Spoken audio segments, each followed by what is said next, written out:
والعاديات ضبحا فالموريات قدحا فالمغيرات صبحا فأثرن به نقعا فوسطن به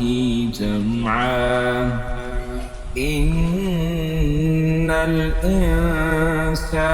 لربه لكنود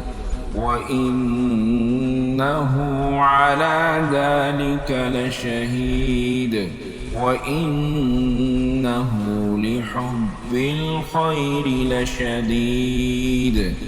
أفلا يعلم إذا بعثر ما في القبور وحصل ما في الصدور إن ربهم بهم يومئذ لخبير.